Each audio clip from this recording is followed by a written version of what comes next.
Hello and welcome to Building Brand You, the show where we help you to accelerate your success, getting you more clients, more revenue, more business and more opportunities by unlocking your greatest asset, you.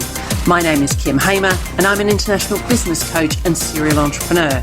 This podcast is designed for you to help you unlock what you already have and to give you a whole host of tools and techniques that can help you to accelerate your success by building your own brand you.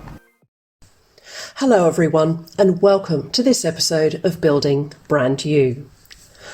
This coming Sunday is my birthday, and birthdays every year are a moment for me to reflect on not just what's happened in the year that's gone, but to think about how I've grown and what I've learned since the last birthday. It's also an opportunity to take stock, look ahead and say, okay, so what might be possible for the next 12 months? So we've all been dealing with this dreadful pandemic over the last 12 months. So I'm sure we have learnt and grown and perhaps not really celebrated so much of what life's about in the last year. But I think it's a great practice to take stock on every year you've been alive and say, okay, so what have I done this year? How have I grown? What have I learnt about myself, about my family, about the world at large? And this for me was an exercise that started back when I was 47, actually. And it was a moment where I stopped and thought about my Dutch grandmother who died when she was 94. And I had this whole moment of saying, wow, that's such a great innings, and I'm only halfway through that at 47. Now, in the Kim Shaped Box episode, I talk about the implications of realizing I'm only halfway through. So if you're interested in that story, go back and have a listen to that episode. But what it made me realize is that all of the things that had happened to me in my past, all of the times I'd won, the times I'd completely bombed, the times I'd persisted, the times I'd given up, they had all contributed to what got me to that 47th birthday. It made me the person I am, and it had given me 47 years of a good life. And thinking that I had another 47 years to fill, well, that's actually quite a liberating thought. But 47 years also feels like quite a lot to fill.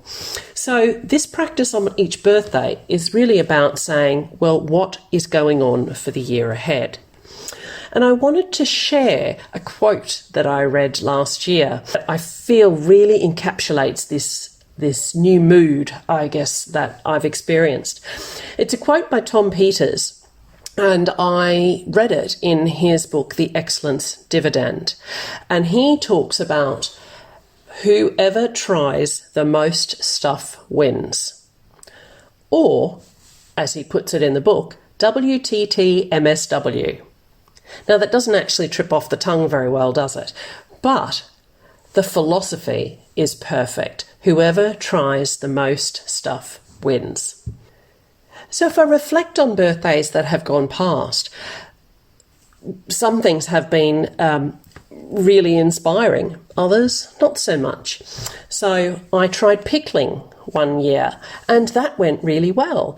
I tried making jams and chutneys and they're still in my repertoire. One year I tried baking bread one year, and I tried baking cakes the next year. I have since learned that the patience of baking bread and doing all of that kneading and all of that, that doesn't excite me at all. And I have a suspicion I might be too heavy-handed for all those Victoria Sponge fans out there in the world. I set a reading challenge for myself every year, and that's an external one that I take on that forces me to read outside my current genres and my current experience. So lots of things have contributed to to me deciding what I keep in my life, what doesn't do so well, or what I just don't enjoy. When I turned 50 a couple of years ago, I decided to do an A to Z of 50. So over the year, I decided I would do 26 new things, and those 26 things were for each letter of the alphabet.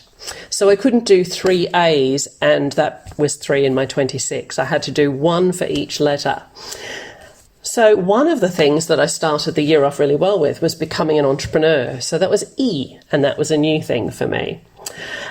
I climbed Mount Snowdon in Wales, which was extraordinary and difficult and sort of life-changing in a way, and that became my M for mountain climbing. I tried huckleberry pie, which was H. Who knew that huckleberries were real? I went zip-lining across the world's longest and fastest zip line, and that was my Z. I struggled a little bit with some letters, so J was a bit of a challenge for me. And then I was invited to do my jury service here in the UK, and I was actually nominated as the jury foreperson. So sometimes serendipity played a part in my A to Z. But interestingly, when I look back at what my I was for that year, I did my first interview on a podcast as part of that A to Z. And now, 2 years down the track, I have my own podcast. We're in our second season. And when we launched season 2, we had all sorts of epic results, and the feedback has just been phenomenal. So 2 years ago, I had no inkling that this interview on my first podcast as a guest would lead to this. So that's where trying the most stuff really does win. It opens up a growth mindset. It increases your curiosity, your perspective on the world. It creates resilience, and that's a huge part of well-being, experimenting, exploring, and being able to bounce back when things go wrong or where things don't go as you expect. But the other thing that trying the most stuff wins does is it builds your personal branding muscle. And this is how it does it. By going out and experiencing different perspectives, it helps you to stay relevant, but it helps you to connect with others in a relevant way. When you're out exploring new views and new perspectives, others have an opportunity to have an impact on how you see the world.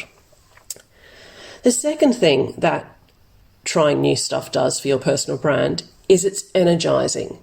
It's energizing to try new stuff, to just have fun with things. You know, this doesn't have to be something that you master. Just try something new. Take a different route. Meet a new person. Try a different drink at the local cafe. All of those small things can lead to an increase in energy, which is really attractive for other people. It's a comfortable place to be and an exciting place to be. And the third thing that trying new stuff does for your personal brand is it increases your vision. It expands your horizons, and in doing so, it expands the horizons for others, because you come to conversations with a greater perspective, with a curious mind. You're interested in how other people's vision and how other people's perspective and other people's horizons show up, and that's an expansive place to offer to other people. So this week, I'd like to encourage you to try more stuff. Take on whoever tries the most stuff wins, and try stuff without the need to master it. Just try it. Make the mistakes and own whatever the consequences are.